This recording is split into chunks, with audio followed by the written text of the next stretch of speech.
Hello everyone, how are you? Well, this is the first video that I'm talking about normal stuff again, so yay! So, I was reading vignettes from the life of Abdul Baha again, as per usual. I love that book.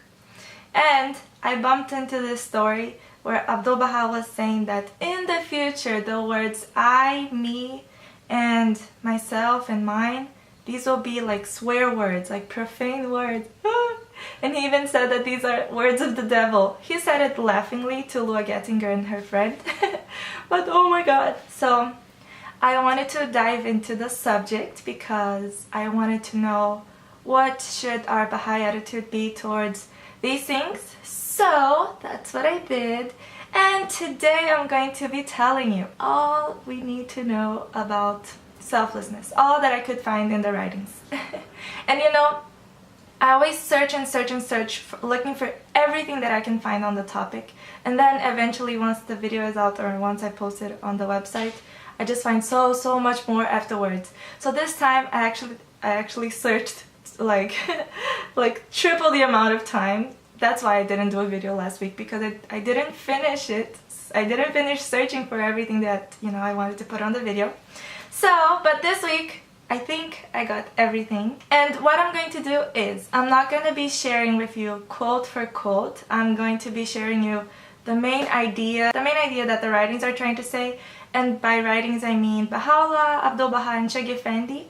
And then all the actual quotes, actual stories, everything will be in the website. And then here I'm just gonna do like a little summary because there is a lot and sometimes we just need something quick, right? And like easy, you know, this is like an easier way to process all the information. But then if you want to dive deeper and if you want to see, not if you want to see, you should go see the real writings. That's like the most powerful. Don't take my word ever. Because, you know, I try my best not to manipulate the writings in any way, but I'm human, you know. We make mistakes. So, this is just gonna be like a compilation / summary. Like if you were going to study for a test and you needed to know everything that the writings say about selflessness and being selfless and the ego and self-sacrifice, all those things. So, here we go. Let's talk about selflessness. So before I start the video, I just want to give you a few concepts, because self-ego, self-sacrifice, lower nature, higher nature are concepts that are very complex and people attribute very different meanings. Like every person has very different meanings to it. But right now I'm going to give you what the writings say about each of these concepts, okay? So that we're all on the same page and we can discuss and understand the writings and the quotes with the best of our abilities. So, what is self? There are two types of self, higher self and lower self. And this is what they mean. Regarding the questions you asked, self has really two meanings, or is used in two senses. In the Baha'i writings, one is self, the identity of the individual created by God. This is the self mentioned in such passages as, "He hath known God who hath known himself," etc. The other self is the ego, the dark animalistic heritage each one of us has, the lower nature that can develop into monsters of selfishness, brutality, lust, and so on. It is this self we must struggle against, or this side of our natures, in order to strengthen and free the spirit within us and help it to attain perfection. Cool? So that concept is clear, right? Next concept, self-sacrifice. Self-sacrifice means to subordinate this lower nature and its desires to the more godly and noble sides of ourselves. Ultimately, in its highest sense, self-sacrifice means to give our will and our all to God to do with as He pleases. Then He purifies and glorifies our true self until it becomes a shining and wonderful reality. That was written by Shaghi Effendi and it's awesome. So now you know what self-sacrifice is. And what is the ego? The ego is the animal in us, the heritage of the flesh which is full of selfish desires. By obeying the laws of God, seeking to live a life laid down in our teaching and prayer and struggle, we can subdue our egos. We call people saints who have achieved the highest degree of mastery over their ego. So now we know what the ego is. It is the lower nature. Now let's go to self-surrender. By self-surrender and perpetual union with God is meant that men should merge their will wholly in the will of God and regard their desires as utter nothingness besides His purpose. Now let's define higher nature and lower nature. In man there are two natures, his spiritual or higher nature and his material or lower nature. In one he approaches God, and the other he lives for the world alone. Signs of both these natures are to be found in man. In his material aspect, he expresses untruth, cruelty, and injustice. All these are outcome of his lower nature. The attributes of his divine nature are shown forth in love, mercy, kindness, truth, and justice, one and all being expressions of his higher nature. Every good habit, every noble quality belongs to man's spiritual nature, whereas all imperfections and sinful actions are born in his material nature. Beautiful, right? Now, last concept. What does it mean to be selfless? The pure heart is one that is entirely cut away from self. To be selfless is to be pure. Beautiful, right? Okay, so these are the concepts. Awesome. Now we can move on to the video and we all know what we're talking about. Cool? So, why should we be selfless? Well, there are many reasons why we should strive to be selfless. The strongest reason I found why we should be selfless is because Abdu'l-Baha said that if we have all the other amazing virtues but we're selfish, it invalidates all those virtues. And it even makes us grow worse with time. So, we don't want that, because we want to always be growing and getting better in everything, and if something is going to invalidate all your other efforts, then we should really focus on it. Another reason why we should strive to be selfless is because it will help to end the misery in this planet, and it will help humanity to attain perfection. So, if you want to dedicate your life to service, and if you want the world to grow into something better and beautiful and progress, you have to start with yourself. Beautiful, right? With yourself by being selfless. Cool, right? Also, Baha'u'llah says that we can only find peace when we renounce ourselves. Can you imagine? That's such a powerful statement. We can only find peace when we renounce ourselves. It leads to beautiful reflections, but I'm gonna leave that up to you. Baha'u'llah also adds that we are very blessed when we cast away our selfish desires. So, if you want blessings in your life, strive to be selfless. Also, being selfless helps us find God, according to Abdu'l-Baha. So, if you're striving to understand your Creator and love Him and worship Him, being selfless is gonna help you do that. Also, I'm gonna read here because it's kind of a lot. So, Abdu'l-Baha says that the souls who sacrifice self become detached from the imperfections of the realm of men and free from the shackles of this ephemeral world. Assuredly, the splendors of the rays of divine union shall shine in their hearts, and in the eternal paradise they shall find ideal relationship, union, and happiness. That was from Abdu'l-Baha. That's beautiful. Also, when we follow ourselves, our lower selves, that would lead us to commit a few sins like wickedness and lust, so we should avoid that. There's this other beautiful quote here that explains why we should strive to be selfless, and it's beautiful, so I'm gonna read it for you guys. It says, "Man is he who forgets his own interest for the sake of others. His own comfort he forfeits for the well-being of all. Nay, rather, his own life must he be willing to forfeit for the life of mankind. Such a man is the honor of the world of humanity. Such a man is the glory of the world of mankind. Such a man is the one who wins eternal bliss, eternal bliss. Such a man is near to the threshold of God. Such a man is the very manifestation of eternal happiness." So, now that you know why you should be selfless, let's go to the how, because the how is tricky. Now, how to be selfless. I am just going to read the quotes because the quotes, they were just so on point that they don't need any summary. They're just like, boom. That's all you need, how to be selfless. Here we go. So, to be selfless, forget your own selves and turn your eyes towards your neighbor. Let your vision be world-embracing rather than confined to your own self. Center your thoughts in the well-beloved rather than in your own selves. Leave all thought of self and strive only to be obedient and submissive to the will of God. It also says, let us put aside all thoughts of self. Let us close our eyes to all on earth. Let us neither make known our suffering nor complain of our wrongs. Rather, let us become oblivious to our own selves, and drinking down the wine of heavenly grace, let us cry out our joy and lose ourselves in the beauty of the All-Glorious. It's beautiful. That's from Abdul Baha. Continuing, this other quote, this is amazing. The more we search for ourselves, the less likely we are to find ourselves. And the more we search for God and to serve our fellow men, the more profoundly we will become acquainted with ourselves, and the more inwardly assured. This is one of the great spiritual laws of life. That's by Sheikh Effendi. That's amazing. So don't search for yourself. Search for God, and that's how you're going to become acquainted with your own self, your higher self, your most beautiful self. So there are two more things that I want to add to the how to be selfless quotes, but I have to bring them with an explanation, so here we go.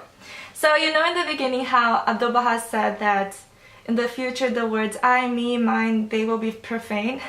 Profane? Yeah? So there's this other quote where Abdul Baha is like, look at me, follow me, be as I am. And he's also like, I am Abdul Baha, my mission is Abdul Baha. Like there's these two quotes. So if you look at it, just by far, it looks like Abdul Baha is being selfish and his ego is so high. He's like, oh my God, look at me, follow me, I'm awesome. But if you really go deep into Abdul Baha's intention in his heart, he sacrificed everything, his whole life to God. And when he says, look at me, he's actually saying, look at me. He's actually saying, look at me, I sacrificed my whole life to God. And that's what you should do when you look at Abdul Baha. You should be as selfless as him. So that's beautiful. I just wanted to share that because I was like, wait, Abdul Baha, you're saying this? And then I was like, oh yeah, that makes total sense. And it's so beautiful. And also Abdul Baha means servant of Baha. So in that other quote where he's like, I'm Abdul Baha, my mission is Abdul Baha, everything Abdul Baha. That's also beautiful because he is the servant of Baha, everything is serving Baha'u'llah. So that's beautiful. Now I told you why you should be selfless, how to be selfless. I know it's very fast, but it's just because it's too much. I think if I go deep into every single quote, it's just gonna be like the longest video ever. But then you can go back to the website and read the quotes and then really reflect on every single word that's being said. But here it's just to summarize and make it easy and accessible to you guys. So continuing, I told you why to be selfless, how to be selfless. Now I am going to give you an extra boost, you know, because just knowing why and how is not enough. Sometimes we need that extra pressure. And the writings, they're great for giving you some burn sometimes, you know, so like it's uncomfortable, so you have to actually do something about it. So my goal right now is to make you uncomfortable. I found like so many strong quotes on like really pushing us to strive to live like a selfless life, and this is what I found. So one of the tablets Baha'u'llah wrote after the Kitab Aqdas, he was like, my body endured imprisonment so that you would be released from the prison of self. That is just so strong. I'm not even going to comment on it because it's so strong. Anyways, continuing, there's this other hidden word where Baha'u'llah urges us to free ourselves from this world and from the prison of self, and that we should seize this opportunity because it's not gonna come back. So, you only got one shot or one opportunity. Also, another burn, Baha'u'llah said, I think somebody asked him, where is paradise and where is hell? And Baha'u'llah said, paradise is reunion with me, and hell is with your own self. I feel that in a deep level because my greatest fear is myself, but that's another story for another day. Also, Baha'u'llah says that the station of self-surrender transcends every other station. So, yeah. Also, Abdu'l-Baha reminds us that the reason and the purpose why all the manifestations came to this planet was to free ourselves from our own selves. So, imagine how disappointing and frustrating it might be for God and for Baha'u'llah and everybody up there to be seeing us so consumed with our own self and our egos and our lower nature, and then all the suffering that they went through, everything. Can you imagine just going down the drain? I told you, these things burn. Abdu'l-Baha also says that every imperfect soul thinks only about themselves and their own good. So if you're striving to go to the road of perfection, do the opposite. Cool. There's also this story where Abdu'l-Baha was asked, what is Satan? And he said that Satan is the insistent self. Ouch. Satan. Satan. There's this other quote where Abdu'l-Baha says that whomsoever is occupied with himself is wandering in the desert of heedfulness and regret. And there's this other quote from Shag Effendi that is just like, by the way, when I say these things burn and hit you in the face, it's not that the writings are mean, it's just that they're strong, okay? They're just so strong that they kind of hurt a little bit, okay? They kind of take you out of your comfort zone, and they make you reflect on things that are not pleasant. So Shag Effendi says, pure detachment and selfless service, these should be the sole motives of every true believer. And unless each and every one of the friends succeeds in translating such qualities into living action, no hope or further progress can be entertained. Now, because this is such a complex subject, there are a bunch of questions that I found myself doing. And if you have more questions, you might find the answer in the website because I'm going to put more quotes over there. So question number 1. Will we ever get rid of our egos? And the answer is no. The only people that were able to get rid of their egos were prophets and saints, and we will never attain to that station. But we should always strive. Always strive. Second question, how do we attain self-mastery? And Abdu'l-Baha said that the key to self-mastery is self-forgetting. So the more we forget about ourselves and focus on God, focus on serving, the more we master our own insistent selves. Third question, should we value our opinions and our personalities? That is a tricky subject and there is a lot to talk on the subject. But to answer it shortly, Abdu'l-Baha says that today the confirmations of the kingdom of Abha are with those who renounce themselves, forget their own opinions, cast aside personalities, and are thinking of the welfare of others. Yes, personalities, they're just from this world. They will fade away, they will change. They're not really that relevant. And there's nothing wrong with them. Only when they contradict with the Word of God, that's when you should be submissive to the Word of God, because obviously God knows more than you. He knows what's best for you, so that's when you should neglect yourself and your personality. If everything you're doing is in accordance with the writings, then you're just living with your higher self, which is great. There's nothing wrong about that.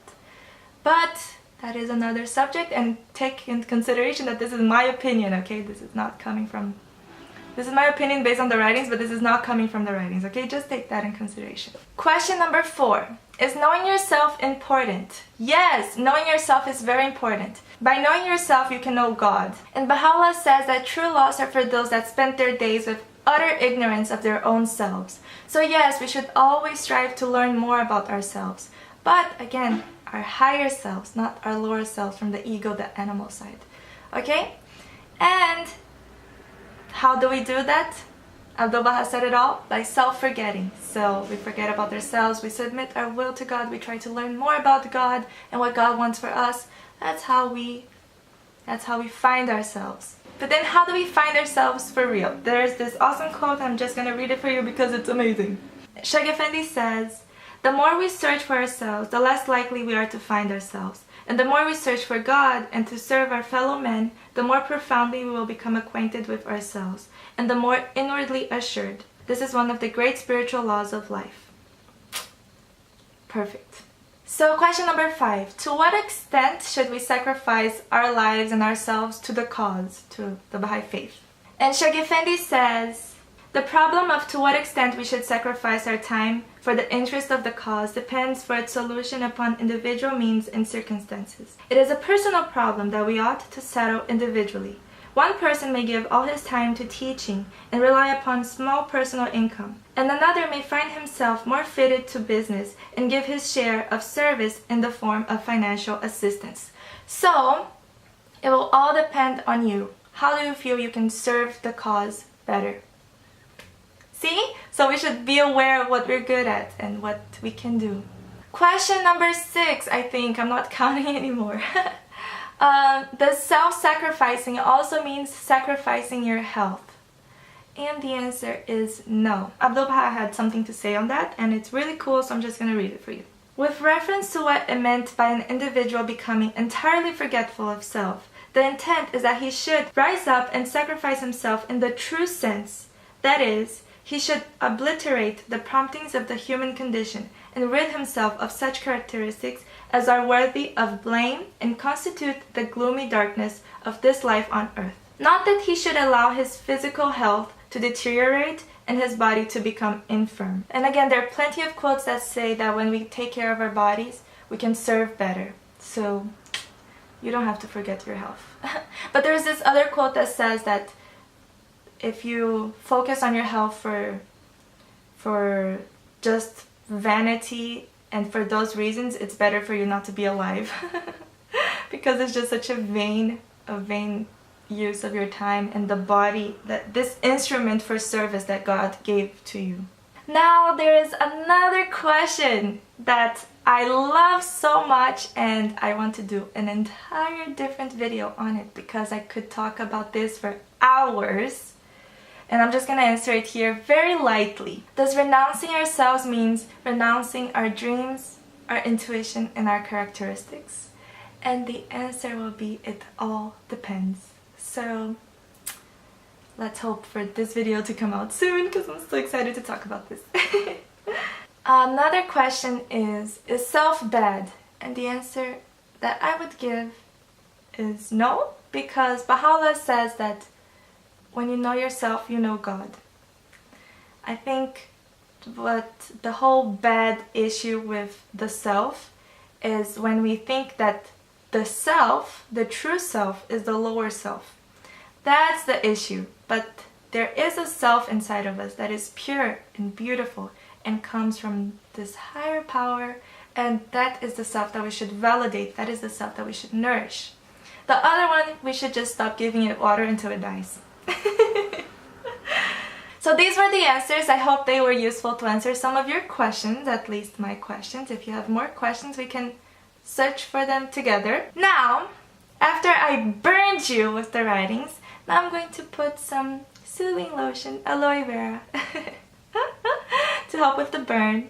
Because sometimes the writings can just pull you away out of your comfort zone, but then they give you a pat on the back and they're like, it's okay, my dear, you'll be fine. So the first thing that I would like to add is that Baha'u'llah says that when we are striving to become better people, when we're striving anything, we don't have to worry about our imperfections. We don't have to worry that we're not good enough.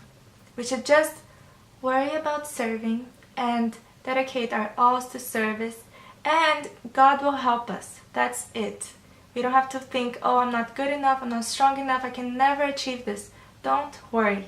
God is there helping you, always. So don't worry. You'll be fine. Everybody will be fine. Also, Abdu'l-Baha has this cute story where he's like, so two pilgrims were very sad because they were realizing how imperfect they were and how far they were from ever becoming like Abdu'l-Baha. And Abdu'l-Baha was like, don't worry about yourselves. God will help you. The bounty of God will come to you. And he was like, just like the peacock. The peacock is happy because it never looks at his feet, which are hideous and ugly. It just focuses on the beautiful feathers that they have. So just focus on your good qualities, focus on serving, you're going to be fine, just fine. And Sheikh Effendi also adds to that. He says that when you dwell on all the things that you can't do, you're just wasting your time. He literally uses the term wasting your time. Don't waste your time.